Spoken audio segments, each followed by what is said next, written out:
Hey everyone, welcome to another episode of the Adventures of a Real Estate Investor. I'm Susie. And I'm Michael, and we're excited you joined us for this adventure. So today's very wonderful guest is Chelsea Garber. Thank you so much for joining us today.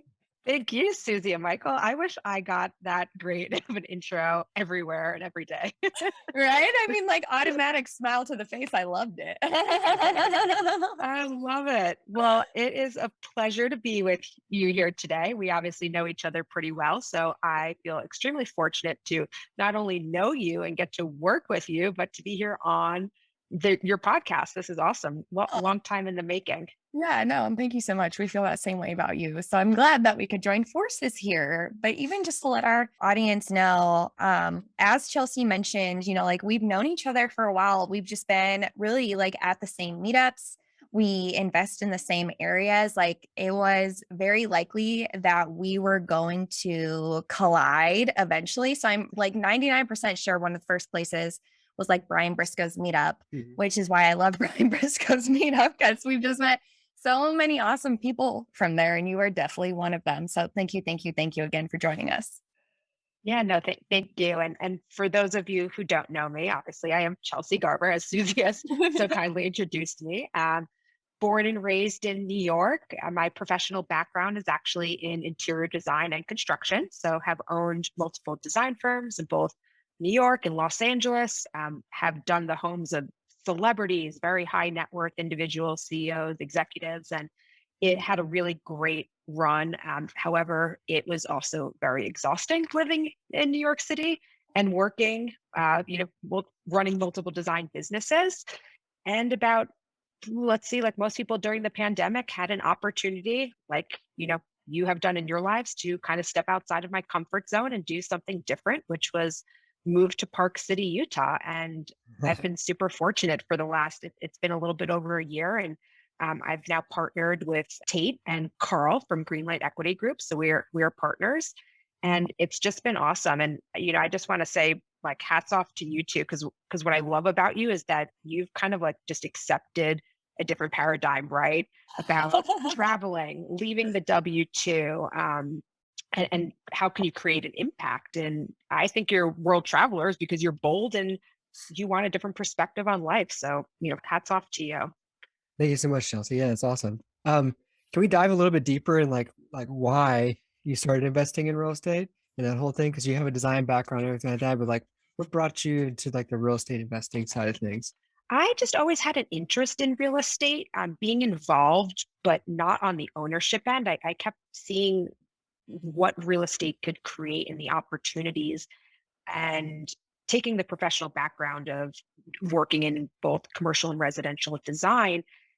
I just had a kind of this burning desire. So, like most people, I went through a mentorship program. I happened to go through Michael Blanc's, where I met Brian Briscoe, where then I met Mhm. you. So, the things trickled I love it. together. Um, but yeah, and I kind of went at it a little bit. Probably what you're not supposed to do was I tried to do it by myself.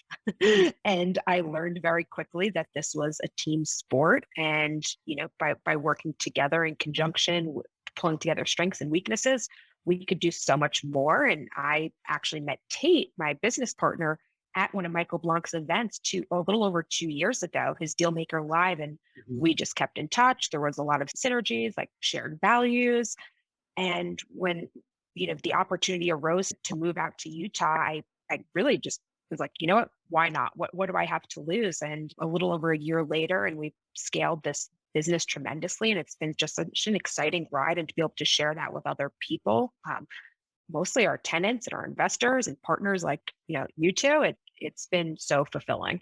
No, and even when you like mentioned us being bold, like I feel that same way about you. Like that step is huge. I mean, I know you had like that little stunt in California, but even like across the entire US, like that's a huge move. But even from New York to Utah, most people don't like put that together. But I am curious, like how you chose design initially, and then now how you like blended it with like what you're still doing now. I think design is something that was embedded in me as it's something you're born with, right? Like, for design. And I think most people can admit that. And I was probably one of the rare people that went to college, got a degree in design, and then went and pursued a career in it. And it's truly just a passion to see spaces differently and to be able to change living environments and change the well-being of how people live. And I think in particular into today's society is people are so overwhelmed, and we've gone through this pandemic. Stress is at an all-time high. Mental health is a big issue, and um, starting with our home environment, whether it be a tenant, right, a C-class value add property, or a luxury home, everybody deserves to have a living environment that's not only safe and clean, but you feel like is a retreat and safe. And Yeah. so it's been great to now take my professional background in design and translate into these multifamily properties. And as you both know, I have a design firm called ROI by Design, and we work with not only fully integrated at GreenLight, but we work with other investors with the mission to help as many communities and as many people around the country through boosting their not only curb appeal but interior exterior community spaces. So coming up with cost effective design solutions that can be really with any niche. It's not just limited to a class or new build construction. So I love how you bring up even just like the psychology of people when they're in a different space, or like when their space is somewhere that they enjoy living, they even like almost are a different person. Cause not a lot of people will put that together, right? Which is okay. I'm not saying that's wrong or anything, but did you learn that in your design classes, or how did that grow? Because you had to figure that out yourself. But then how do you convey that to other people who don't necessarily think that? Because I think it's huge and I 100% believe in it, but it does not mean that the rest of us or everyone else does. That's a good question. I think again, it's something design is accessible to everyone, right? In every culture, every demographic, and it weighs so heavy on how we live our lives. So kind of going back to, let's say, our multifamily properties, for example, you're going to go in and likely we're going to be doing a remodel, right? And rather than maybe relying on what your contractor might pick or your property manager, we're saying, hey, like, we're not overly spending when it comes to aesthetics. When it comes to finishes and fixtures, we're not dramatically increasing the cost, but we're increasing the enjoyability of the property. And from there comes two things really. Our rent rolls are higher, our tenants are happy, there's less turnover, and at the end of the day, that trickles down to the bottom line. There's higher NOIs and more money in our investors' pockets. And I think it's just kind of changing the shift to understand that when you think about high net worth individuals, what's really important to them. What do they invest in? They invest in things like art, you know stuff that most people cannot touch, or maybe we can have some access. So why can't we take just a small piece of art and put it into the lives of our communities?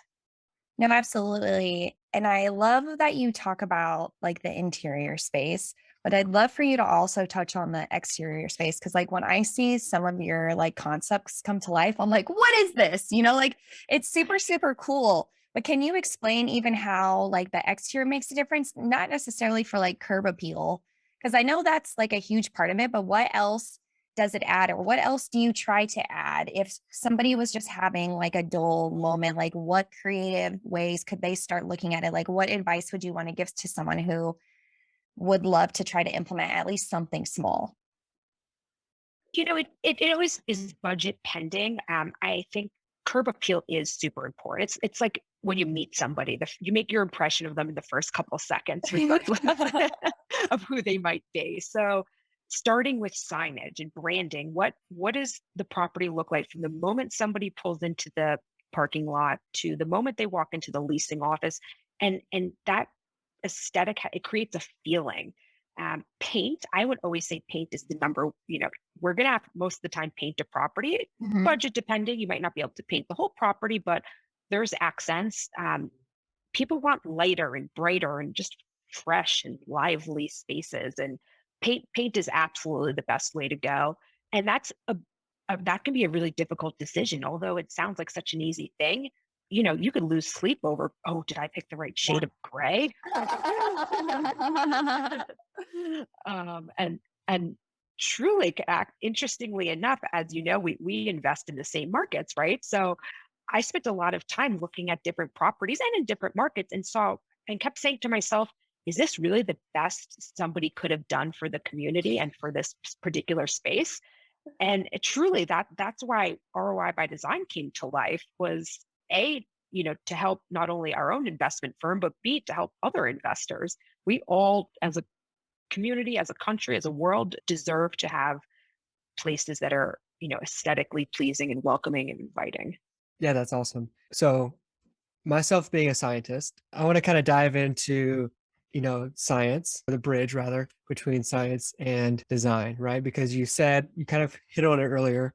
I think what you're trying to get at is like, there are certain design aspects that allow people that are very inviting, right? And they are very uplifting. So how often is the science changing, and like how often is that research being done? And then like how connected are the two? I'm assuming they are, but Yeah, I mean, it comes back. Well, there's a couple of things, right? There's like traditional feng shui, how spaces are laid out.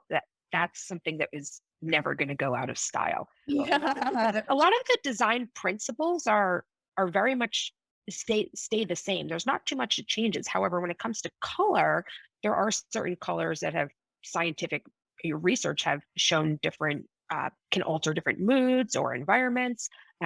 Really interesting. We just did a seminar last week about Benjamin Moore, Sherwin-Williams, two of the biggest paint companies. They come out with every year colors of the year, sort of like what's trending, right? And these different mood boards and um, you want to be up with the times. And I think that's great in small doses, especially on these larger scale multifamily properties that we're not repainting, Yeah, once right. every couple of years. But how do we bring those accents and these higher end finishes into, again, cost effective design solutions that cater more to the mass without feeling like we're just taking a stamp and stamping on every community. But color is important, and I just think bright light, open spaces. Nothing beats natural light. yeah, I'm just curious. Maybe not as scientific as an answer as you're looking No, for. no, no, I like it. I mean, Yeah. there's definitely an element there where like science meets design, right? So, but I just don't understand. We talk about light, bright designs nowadays, but like, in the 70s and 80s, there's a lot of properties that we're looking at, like they're all painted brown. And you're just like, whoever thought that brown was this amazing color? We paint everything in the 70s and 80s. And then there's brown suits that we wore and things like that. It's just like, I bet I get maybe that was trending back then. And like design has timelines too, as we all know, as you just mentioned. So when when we think about design, we can't just be thinking about what's going to be what works right now. And it also very much depends on the space, but is not always going to work in 10 years. I mean, I think already a lot of these grays are certainly on their way out. As you go into higher end in both residential and commercial, you're seeing, lighter oak floors, white walls, dark accents in the doors. And I think that'll have a time and a place too. At some point, maybe in 10 years, we'll be like, oh, we're so over that. We'll go back to grays. But I think kind of like what we're trying to get at this year is like we're asking people to be bold again and like why aesthetic, right? And if you can accept that aesthetics can make you a better person, I think it comes back to like there's still a lot of money on the table. And the way we see the difference with high net worth investing is you have to be open minded enough to accept a different paradigm, and that will show you higher returns. So, design really is really a key component in our personal lives, in our investment properties, and we always say too at Greenlight, we invest in people, right? When we have happy tenants and happy people and retention, it is a win for everybody. Yeah, that's absolutely true. I want to dive a little bit about into ROI by design. Can you walk us through a little bit about like exactly what services you provide? And, for the potential syndicators and operators who are out there, like how does this whole process work? Because I know you do work with a lot of operators and you do work around their budget, but just providing those information, like, here's because a lot of operators and syndicators, like a lot of people are in the real estate space are more geared towards like numbers and that type of thing. And they're not really thinking about paint colors and design ideas and things like that. So can you explain like exactly what you provide? Yeah, absolutely. And because people are so usually typically from have more of that like financial numbers Mhm. in Yeah. your case, right? You have science, design, it all comes back to you want to increase your NOI, you need to increase your beliefs in the aesthetics of your property. First and foremost, we do complete rebranding and reposition of assets within all asset classes. We work nationwide. I have designers on my team that we work virtually. So what we can do is essentially we can pitch a design package to your property, to your budget, to your asset class. We'll come in and do a deep dive into the scope of work, starting with the exterior, whether it be paint colors. We'll work with we'll come up with signage designs, wayfinding, lighting. So important, as we know, not only Yeah. to the safety, but yeah, to aesthetics. Yeah. We will come up with landscaping suggestions, and we will actually partner with your contractor. We consider ourselves another tool on the tool belt. So we will come in and really streamline the process and helps take some of these important design decisions off of your plate so you can go focus on the underwriting, the deal finding, broker relations. And that translates to the interiors. We help remodel, once you've kind of designed one unit, you've done all 200. However, we take it a step further. We're finding more than ever, there's been such a huge emphasis on amenity spaces and common areas. Yeah. Yeah. And Yeah. how do we create really, great communities where people can gather? So, whether it's an existing amenity space or perhaps you're adding a dining area or lounge court, we love doing game courts. I mean, how much does it cost to make a cornhole court, right? Like Right. Yeah. we're talking maybe like $1,000. And when people see that, they're like, wow, this is a fun place to live where people like to gather. So, and we'll even go one step beyond that. Let's say you have a clubhouse or leasing office. We'll help design, remodel, furnish, truly a one stop shop, design turnkey solutions. And I always joke, I was like, what you're going to spend on our design fees is going to be a drop in the bucket as to what you're going to spend on your construction. Yeah.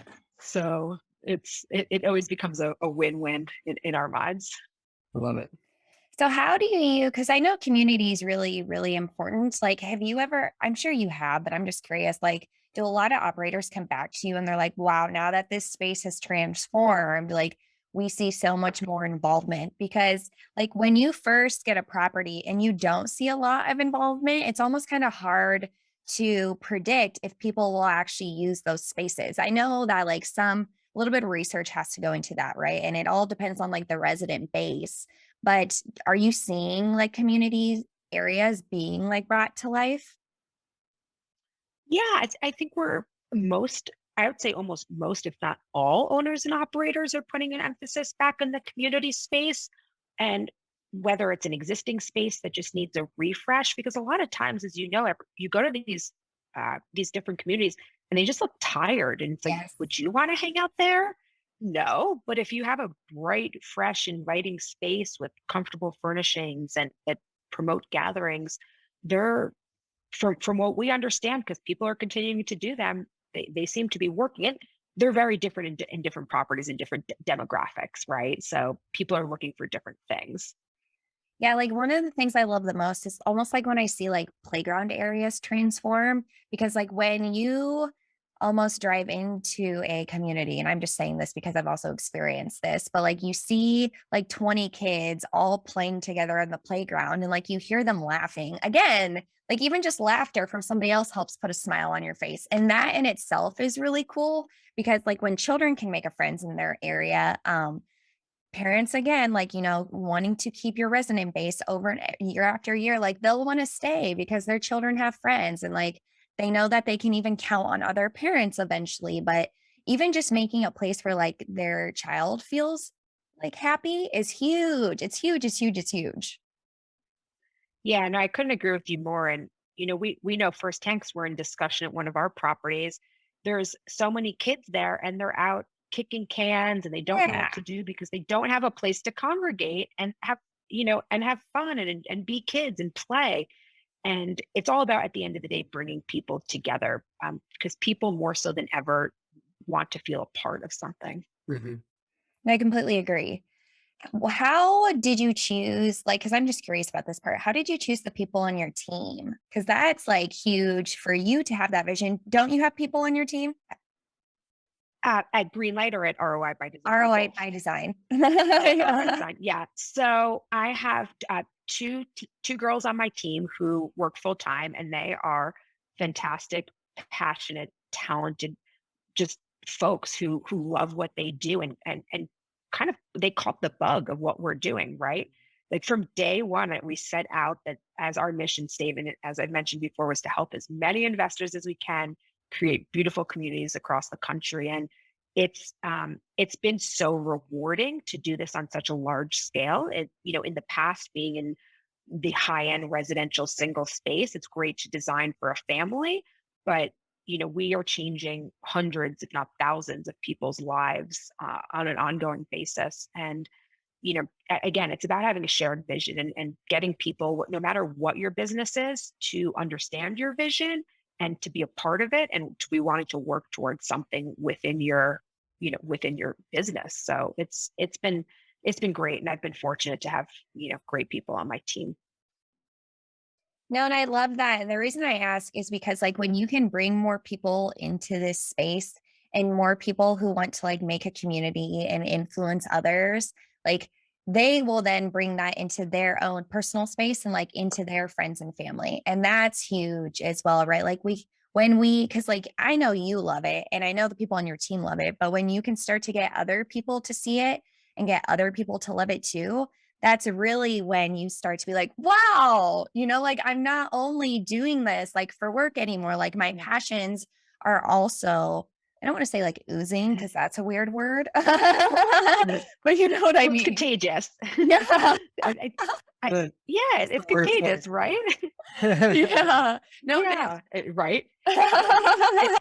It, so kind of just going back to that, while when it comes back to why aesthetic, everybody should be investing in the aesthetics, and it's not about spending more money. It's just about making better decisions when it comes to aesthetics, and really thinking about your end user, who is your tenant, and what that experience is going to be like for them, and for the community. As you know, when we're repositioning a property and putting together a great design, it starts affecting the people around us, and it's a trickle effect, and it really just becomes a win-win.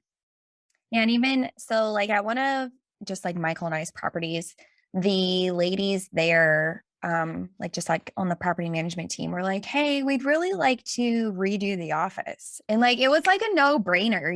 It was like, no, yes, of course. Like I want you to be in a space that you really love going to every day. Because if you love going to that space, like you don't have those negative feelings going in on them automatically. You know what I mean? Because like when you go into a Of space and you're course, like, yeah. ugh, yeah. You perform at your best when you feel good, and that's what that's what our environment has the effect on us. And again, it comes back to, don't we want our tenants to feel really good about the places they Yeah. live in, so they can go out and get better, higher paying jobs, and they can refer their friends to come live at your community, and it just all trickles down. And at the end of the day, it's more money in our pockets. Our tenants are happier. It truly, I can't think of any other better situation than changing somebody's life, and having, we talk about return on impact. We think, aesthetic plays such an important role on that. I completely agree. Absolutely. And the one thing to add to that too is like, you know, going back to the nerdy, financial underwriting aspect person that most of operators are. Yeah. We oftentimes think, as we're designing a build or building a business plan, we think about, oh well, we'll put a dog park in here, or we'll add this amenity, or we'll do this to the interiors and we'll do this to the exterior, right?